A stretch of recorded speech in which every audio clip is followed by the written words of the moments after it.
Very warm welcome to all of you at Lazy Logics. मेरा नाम है सचिन और आज हम बात करेंगे स्मार्ट रीडिंग की। If you read a lot then it makes sense to spend time learning how to read better and increase the value from your reading. That's the point of how to read a book. मैंने अपने understanding के हिसाब से reading techniques को 4 categories में divide कर दिया है। अगर आप हम या फिर कोई किसी भी बुक को पढ़ता है तो इन्हीं 4 टेक्निक में से किसी एक टेक्निक को यूज़ करके वो बुक को पढ़ता है। पहला टेक्निक है elementary reading. This is the pure mechanical reading of text and comprehension of what the symbol literally mean. जैसा हम बचपन में करते थे, हमारे पास एक बुक होता था और हम वर्ड बाय वर्ड चीज़ों को पढ़ते थे, उसका मीनिंग समझते थे और उसके कॉन्टेक्स्ट को समझते थे। दूसरा रीडिंग टेक्निक है इंस्पेक्शनल रीडिंग।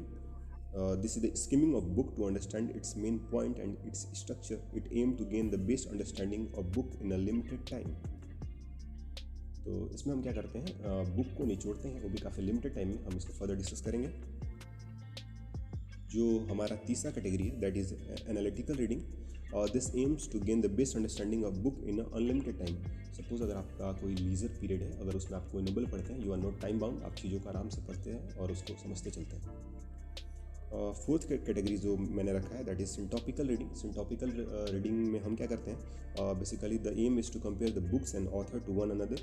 हम इस नज़रिए से ही बुक को पढ़ते हैं कि हम फर्दर किसी और ऑथर के सेम टॉपिक पर बुक पढ़ के दोनों के बीच में एक कंपैरिजन सेटअप कर सकें। तो अब मैं इंस्पेक्शनल रीडिंग को काफ़ी ब्रॉडली एक्सप्लेन करूँगा। इंस्पेक्शनल रीडिंग आप कैसे कर सकते हो। तो इंस्पेक्शनल रीडिंग आप किन बुक पे करेंगे उसको मैंने 2 कैटेगरीज में डिवाइड किया है। पहला कि अगर आपको कॉम्पिटिटिव एग्जाम ओरिएंटेड बुक पढ़ते हैं जिससे आगे चल के आपको उससे रिलेटेड प्रॉब्लम सॉल्व करने हो, और दूसरे कैटेगरीज में मैंने रखा है फिक्शन या फिर कोई नोवेल को, बेसिकली अ कम्प्रीहेंशन बुक जिसको आप केवल अपने इंटरटेनमेंट पर्पज़ के लिए पढ़ रहे हैं। आप दोनों ही टाइप के बुक्स पे इस टेक्निक का यूज़ कर सकते हैं। मैं बारी बारी से बताऊँगा कि आप दोनों टाइप के बुक पे कैसे इस टेक्निक का यूज़ कर सकते हैं। तो अब मैं बात करूँगा पहले तरह की बुक की। सपोज़ अगर आप कोई कॉम्पिटिटिव एग्जाम ओरिएंटेड बुक्स पढ़ रहे हैं तो उसमें आप क्या कर सकते हैं, first of all read the title, read the preface, read the table of content. इससे प्री प्लानिंग और ऑथर का जो पॉइंट ऑफ व्यू है उसको आप काफ़ी अच्छे से समझ पाएंगे। द सेकेंड थिंग इज़, हम क्या करते हैं कि अगर हमें कोई बुक पढ़ना होता है तो we start from the introduction. अगर आप इंट्रोडक्शन से स्टार्ट करेंगे तो आप क्या करेंगे कि आप काफ़ी जल्दी एग्जॉस्ट हो जाएंगे, आपका चैप्टर ख़त्म ही नहीं होगा और काफ़ी जल्दी आप एग्जॉस्ट हो जाएंगे। तो मैं क्या बोलूँगा कि अगर आपको कोई बुक पढ़ना हो तो सबसे पहले उसके टाइटल सब टाइटल्स को पढ़ लिए जल्दी से, और उसके लास्ट में जो सिनॉप्सिस दिया रहता है, चैप्टर सिनॉप्सिस, और उसके जो इंटेक्स्ट प्रॉब्लम होते हैं उसको आप पहले पढ़ लें। इससे क्या हुआ कि जब आप फिर से आकर चैप्टर को स्टार्ट करेंगे तो आप देखेंगे कि अगर कोई किसी टॉपिक का कोरिलेशन किसी लास्ट वाले टॉपिक से है तो उस चीज़ को आप काफ़ी बेटर वे में समझ पा रहे होंगे। ऊपर से जो चीज़ें स्किप करने वाली होंगी उसको भी आप काफ़ी आसानी से और काफ़ी स्मार्टली स्किप कर देंगे, जो कि काफ़ी टाइम टेकिंग होता है। जनरली चैप्टर में हर चीज़ जो है एक कंटेक्स्ट सेटअप के लिए होता है, हर चीज़ पढ़ने के लिए नहीं होता है, हर चीज़ एग्ज़ाम ओरिएंटेड नहीं होता है। तो इस चीज़ को स्किप करने के लिए आपको ये टेक्निक काफ़ी ज़्यादा हेल्पफुल होगा।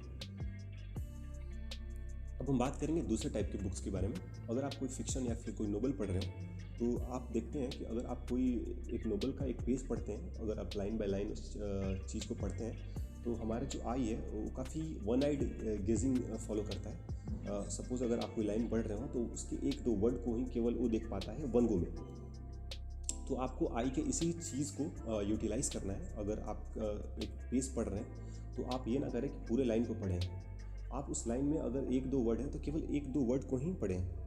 इससे क्या होगा कि आपका जो ब्रेन है वो उस चीज़ को खुद ब खुद फ्रेम करके उसका एक ट्रैक बना के आपको उसका मीनिंग समझाने का कोशिश करेगा। रेदर देन कि पूरे लाइन को पढ़ें, आप क्या करें कि सिंपली 1-2 वर्ड को पढ़ें और उस चीज़ से आपका जो ब्रेन है उस कंटेक्स्ट को रिफ्रेम करने की कोशिश करता है। तो इससे क्या हुआ कि आपका जो रीडिंग स्पीड है वो काफ़ी ज़्यादा फास्ट हो जाएगा, काफ़ी ज़्यादा। तो यही सब टेक्निक्स हैं, इसको आप यूज़ करें और फास्ट रीडिंग बेटर अंडरस्टैंडिंग में आपको काफ़ी ज़्यादा मदद मिलेगी। Thank you. अगर वीडियो अच्छा लगा तो वीडियो को लाइक कर दें।